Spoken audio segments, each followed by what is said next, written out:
Hey everyone! Welcome back to Everyday English Lab. This is Joe, and today I've got something special for you. I want to talk about something that almost every English learner has asked at some point. How do you actually sound like a native speaker? Now, before we go any further, let me say this. Sounding like a native is not about being perfect. It's not about having flawless grammar. It's not about knowing every advanced word in the dictionary. And it's definitely not about copying someone's accent exactly. It's about sounding natural. It's about feeling comfortable. It's about connection. Over the next hour or so, I'm going to walk you step by step through what really makes English sound natural in real life. We'll talk about greetings, small talk, pronunciation, rhythm, connected speech, fillers, slang, thinking in English, confidence, body language, and cultural awareness. And I'll share practical examples the whole way through. So settle in, let's begin. First, let's talk about something simple but powerful. Greetings. A lot of learners start with textbook English. You learn things like, "Hello, how are you?"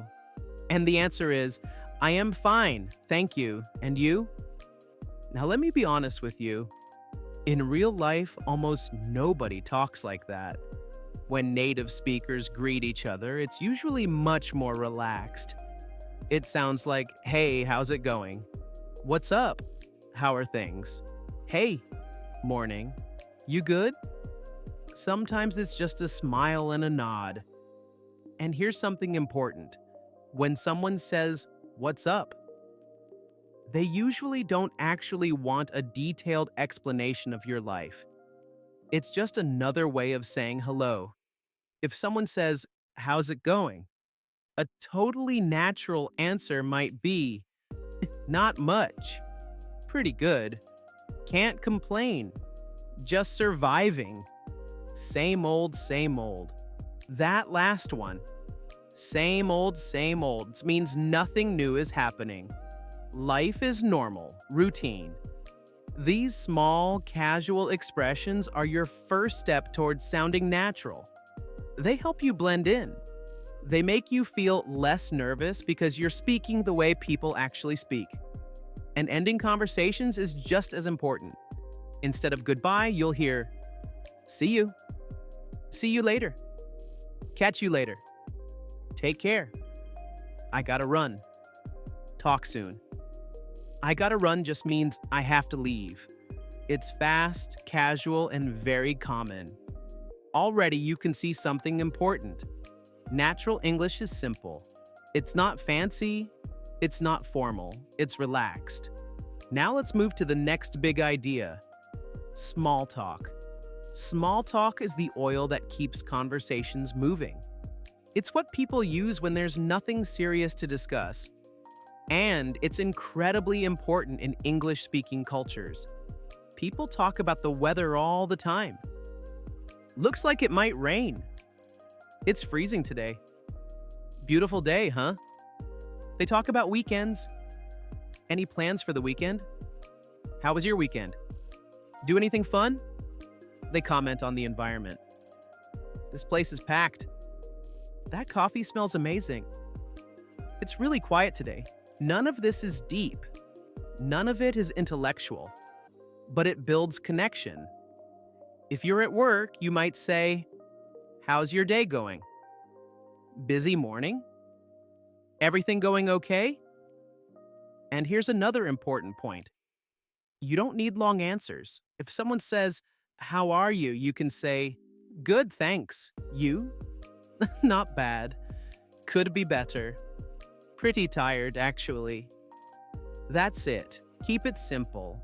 If you want to keep a conversation going, ask open questions. Questions that can't be answered with just yes or no. Instead of, "Did you have a good weekend?" try, "What did you do last weekend?" Instead of, "Do you like your job?" try, "What do you like most about your job?" Open questions invite stories. Stories build relationships. Now let's talk about something that surprises almost every learner: pronunciation in real life.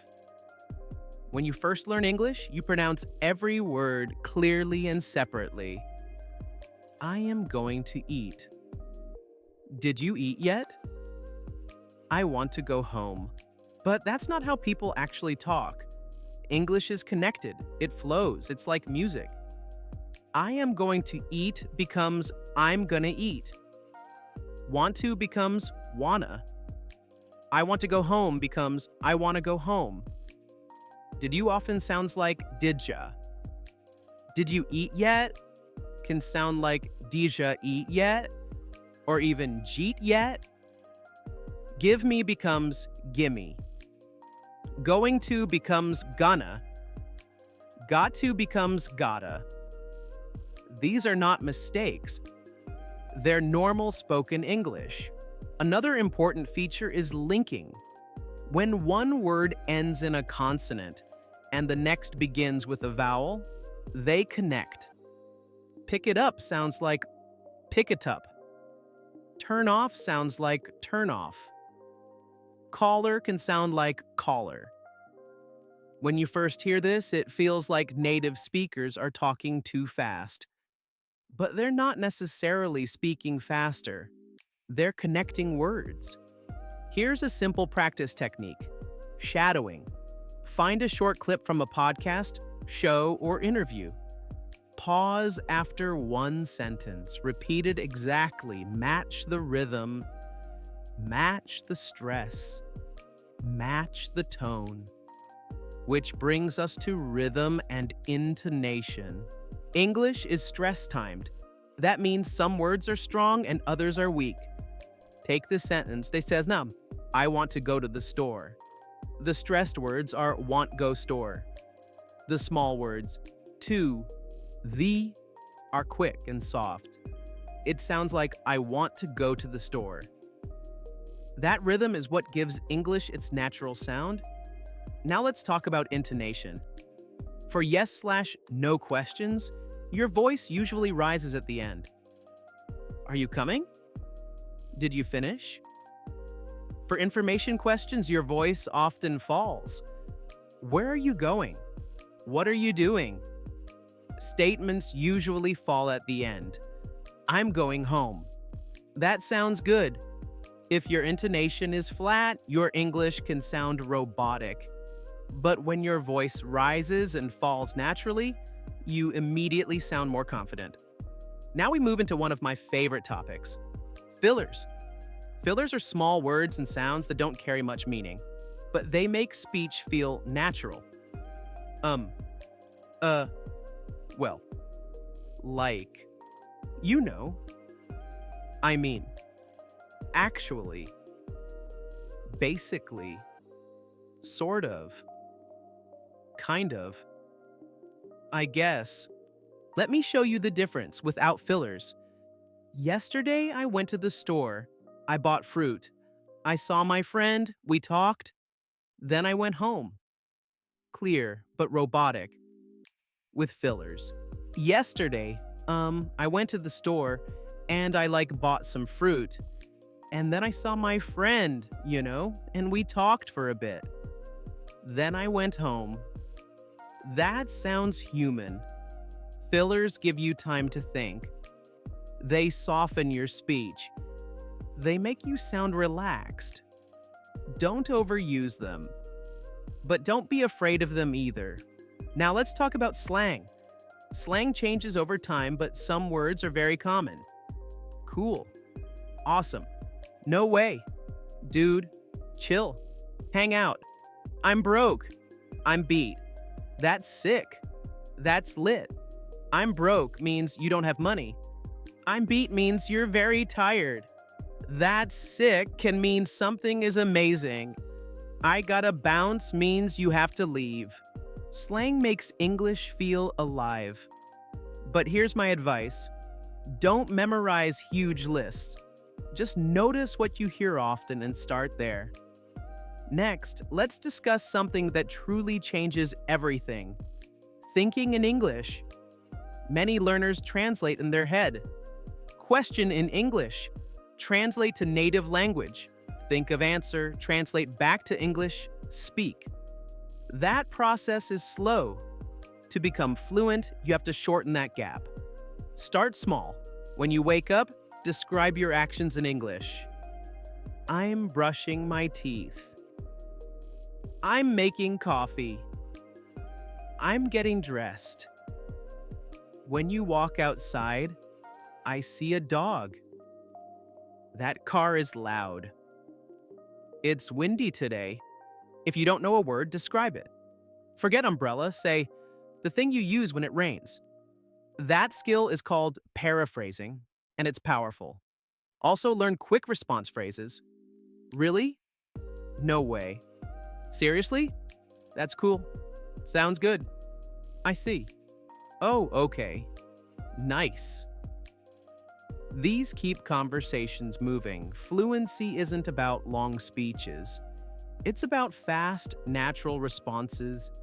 Now let's talk about confidence. Honestly, this might be the most important part of all. The biggest difference between learners who improve quickly and those who don't is not intelligence. It's not talent. It's willingness to speak. You will make mistakes. You will forget words. You will say something wrong. That's normal.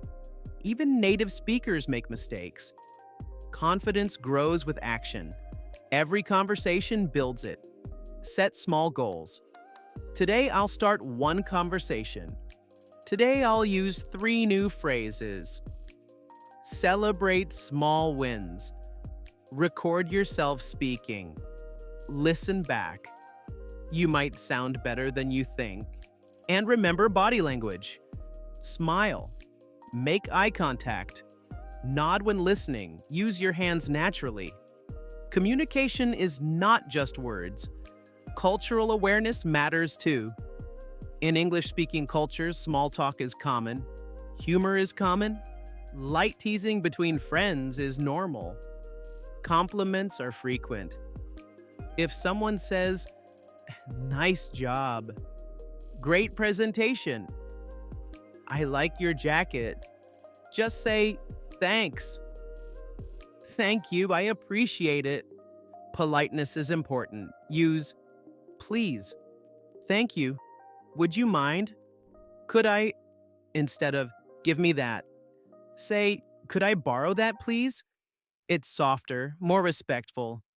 And if you make a mistake, laugh, keep going. People appreciate effort. At the end of the day, sounding like a native isn't about erasing who you are. It's not about losing your accent. It's not about perfection. It's about rhythm. It's about connection. It's about confidence. It's about comfort. We've covered greetings, small talk, pronunciation, connected speech, intonation, fillers, slang, thinking in English, quick responses, confidence, body language, cultural awareness. That's a lot. But you don't have to master it all today. Just start noticing. Listen carefully, repeat. Practice daily, speak even when you're nervous. Fluency grows from use, not from silence. If there's one thing I want you to remember, it's this. You don't need to be perfect to sound natural. You just need to participate. Every conversation is practice. Every mistake is progress. Every word spoken is a step forward. Language is about sharing ideas. It's about making friends. It's about understanding each other. And you are absolutely capable of doing that. So keep going. Keep practicing. Keep listening. Keep smiling. And most importantly, keep speaking. I'm Joe. Thanks for spending this time with me. Until next time, take care, keep growing, and I'll catch you later.